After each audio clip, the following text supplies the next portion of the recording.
We are currently going through a deja vu period in gaming. If you'll recall, the PS3/Xbox 360 era was marked as the generation of HD remasters and modernized reboots, and looking at the industry nowadays, not that much has changed. But while many legacy IPs are thriving in the mainstream once again, the associated remakes aren't always a one-for-one showcase of the games they're based on, which can lead to quality content being forever lost in translation. This brings us to the Yakuza series, which is no stranger to remake culture either. The public opinion on the commonly known Kiwami remakes is generally mixed, with one side saying that these games are the peak of the franchise, and the other condemning them for being lackluster asset flips. But rather than trying to convince you that there is, quote-unquote, only one right way to experience these stories, I'll simply say that they offer drastically different yet amazing experiences. So, while we're start for new info on Like a Dragon Gaiden and Like a Dragon 8, here are 10 reasons why you should play the PS2 games in 2023. Reason number 1. Missing features. One of the best things about a series that brings back some familiar maps and side content is seeing what features are exclusive to the game you're currently playing. It can be something as simple as a fun minigame that was later removed due to licensing issues, or in other cases, you could even miss out on a completely finished district. To no one's surprise, the original Yakuza 2 featured a new map located in Osaka that was named Shinseicho. While it wasn't as densely packed as the beloved Kamurocho and Sotenbori, the charm behind the city is undeniable. It features some of the strangest ways of progressing the main plot, which says something considering that this is Yakuza we're talking about. It has a handful of unique sub-stories, some of which also have fully animated cutscenes in them, and a number of unique interiors that feel as cozy as a night out drinking at Serena with the boys. Rest assured, I'll give this district its time to shine in a separate video, as this is one of my favorite maps in the series, but it's hardly the only feature removed from these remakes. A personal favorite of mine is the first-person fighting game called YF6, and I feel that just seeing the associated visuals says more about the game's appeal than I ever could. Alternatively, we've also had a different type of cabaret management minigame, this time focusing more on the management side than the cabaret side, something I still prefer to the hostess building in Yakuza 3 and 4. And speaking of hostesses, ever wondered what Kiryu would be like as a host? Fear not, cause Club Adams got you covered. Because of the Kiwami games being budget projects with rough development schedules, a fair bit of content had to be removed, never to be revisited. So I'd encourage you all to give these forgotten features a shot. You might find a new favorite among them. Reason number 2. Visual design. Now, some of you may say, man, it just looks too old for my liking, which I understand to an extent. It may not feel like a huge jump for me since I've grown up with the first 2 PlayStations, but still, I can assure you that the graphical shift quickly feels at home once you spend a few minutes in these versions of Kamurocho, thanks to the unique artistic direction. Don't let the footage from my potato of a laptop fool you. These games are absolutely gorgeous when you have the right equipment for them. But back to the topic. One of the issues that many people have with the Kiwami games are specifically their artistic choices, seen in the overbearing dark green filter and the countless similarities with the mainline games that directly preceded them. The PS2 games have no such issues, thanks to their unique color palettes, courtesy of that very console generation. From a single glance at the screen, you can immediately tell which version of Kamurocho you're visiting, which is even further embellished by the unique weather system. Just look at the snow in Yakuza 1, and the rainy setting that defined the ambience in Yakuza 2. Or hell, even the moonlit sword fight against Shindo at the Tojo headquarters. Couple all of that with the orange tones of the sunset setting, which was unfortunately removed in Kiwami 2, and you will easily find yourself immersed in the amazing plot unraveling before you. And since we are talking about immersion, might as well jump to reason number 3 as well. Reason number 3, the unique soundtrack. It's no surprise that Yakuza has amazing OSTs, whether or not we're talking about mainline entries. And while some of the songs from the originals were reimagined for the Kiwami games, so many amazing boss themes and licensed tracks were removed due to budget and time constraints. Unlike the later entries and their focus on techno beats, the PS2 era of Yakuza was defined by this dirty rock and metal sound that elevates every fight to an 11. And it's really diverse as well, ranging from unbridled aggression to sorrowful isolation and everything in between. If you need just one example of how these OST choices can make for some truly once-in-a-lifetime experiences, check out the scene of Kiryu smoking in the rain in Yakuza 2, and everything will click into place. But I know that even if people were to now be sold on the visuals of these games, there are still newcomers that would shrug the originals off by simply saying the newer games play better, or even just labeling the older games as quote-unquote PlayStation 2 jank. And if you really want to go there, let's talk about reason number 4, the gameplay. While I can see an argument that the first Kiwami is a straight-up improvement over Yakuza 1, which was sadly marred by its messy lock-on, people tend to oversimplify the qualities in both of these approaches to combat. The PS2 games have a lot more weight to their moves. Whether it be the general soundscape or the occasional restraint in animation, every punch and kick here feels like it has the effect of a modern tiger drop. It's like wielding a rusted shotgun. Incredibly dangerous to use, but quickly annihilates everything if you handle it with care. And the mechanical jump from Yakuza 1 to 2 is night and day.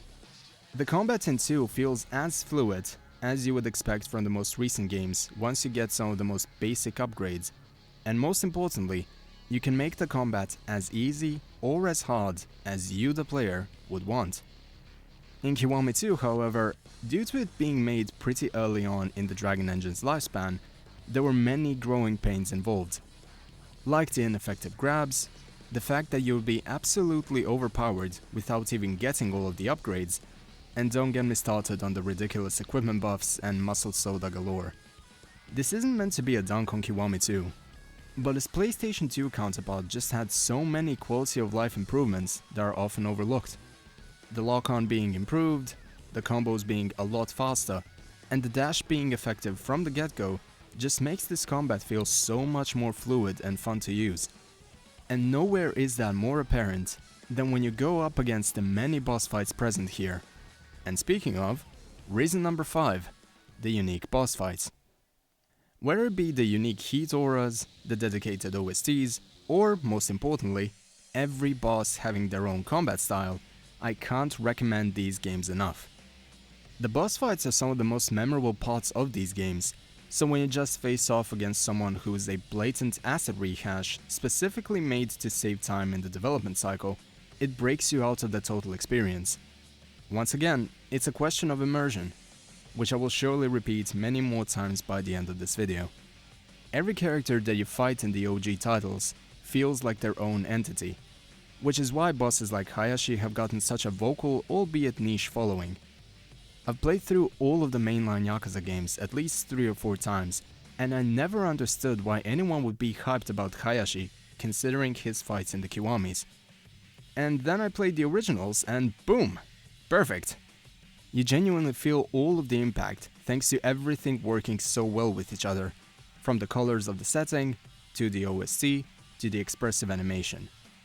And here's our next segue. Reason number 6, animation quality. To paraphrase an old saying, graphics alone do not a good game make. Case in point, the detailed animations in the PlayStation 2 games. When you look at the shot composition and general cinematic value of these games, it's no wonder that they were just cut and pasted into the newer engines without many touch-ups.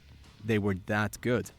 But if you undermine the lower polygon count that was associated with the original cutscenes, what you wind up getting are next-generation graphics being burdened by characters who feel like they just got Botox injections. This is hardly exclusive to the Kiwami games, however, as even my beloved Tekken series is guilty of lifting animations from Tekken 4 and 5 and just putting them in new proverbial shoes, and you could just tell that it doesn't reach the intended heights. One look at Yuya's eyebrow lift should tell you everything that you need to know. The overall cinematics here are just brimming with life, to the point where one look at Kiryu's eye animation can convey more emotion than a 15-minute death scene in any other game. But there's something even more important than animation alone. Reason number 7. the Japanese voice acting. I've specifically titled this as Japanese voice acting since the original Yakuza was only officially released via the infamous English dub. But thanks to fan efforts from the past few years, a fully patched version of the game with the original audio is available for play.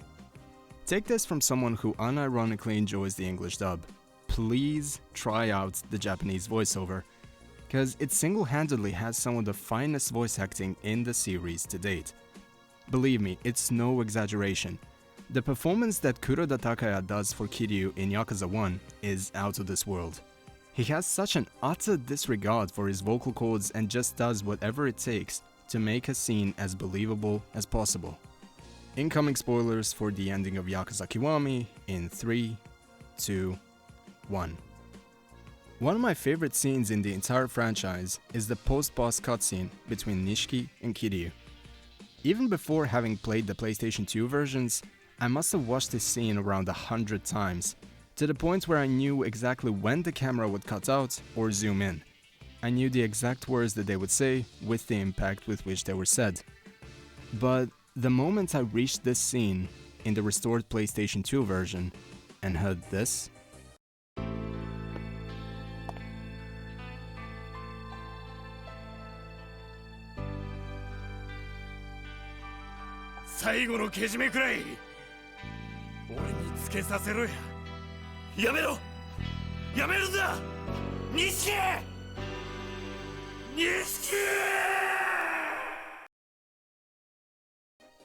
I completely broke down after this. Whether it was due to the actors being less experienced and using unsafe vocal techniques or not, they pushed themselves to the extremes to convey these emotions like their lives depended on it. And I genuinely believe that it was thanks to these performances that the series connected with so many people on a personal level. It just feels real. Once again, people, the buzzword that the video game industry loves to use, i.e. immersion, is remarkable. But let's say you wind up with an original PlayStation 2 copy of Yakuza, and you're still questioning whether or not you should give it a go. Well, yeah, you definitely should, because reason number 8 is the meme culture. Is this a terrible way to segue from a heartbreaking moment in the script? Yes. Does it feel like unnecessary tonal whiplash? Yes. And this is one of the many reasons why people often label the English dub of Yakuza 1 as scientifically certified poo-poo. The overuse of profanity, the low audio quality, and bad lip syncing definitely played a role in this game being labeled as a GTA clone upon release. But many things have changed since then. The series is deservedly thriving in both the East and the West, to the point where design choices that may have been controversial in the past are now charming eccentricities that we look back upon rather fondly. The script in Yakuza 1 is a sign of the times, but thanks to how over the top it really is, it gels well with the meme culture of today. While we all may be sick and tired of the 10 years in the joint memes by now, God knows I am, experiencing many of these memeable events in context is a phenomenal experience on its own. If you don't believe me, check out Devilian's story playthrough VOD from earlier this year, and you'll see what I mean. Having watched these live, it gave me a newfound admiration for a dub that I already enjoyed due to personal 2000s nostalgia. Anyway, let's move on to reason number 9. PS2 Kiryu model. That is all I have to say on that. And finally, reason number 10. The full picture. After everything I've said here, you might just ask if I'm telling you to avoid the Kiwami games altogether in lieu of the originals. And the answer is no. The community can give you an equal number of reasons as to why one game is better than the other. But the point of it all is that you shouldn't just pick and choose one. The point I'm trying to raise here is that you should simply play both the originals and the remakes, if you have the time, as they excel in drastically different ways. By playing them both, you will have a much deeper understanding of the stories they present, to the point where in 2023, discovering just one of these versions will leave out many aspects that made these games what they are. The Kiwami games aren't meant to be replacements. They are complements to the PlayStation 2 titles. Think of them as a 1-2 punch, like a director's cut box set. If you enjoyed either the remakes or the originals, I would simply urge you to try the other title as well. There's a reason why all of them have a dedicated following after all. And that's all from me. Thank you for joining us today, and I look forward to seeing you again in a different discussion piece. Until next time, take care of yourselves and have a great day. Cheers!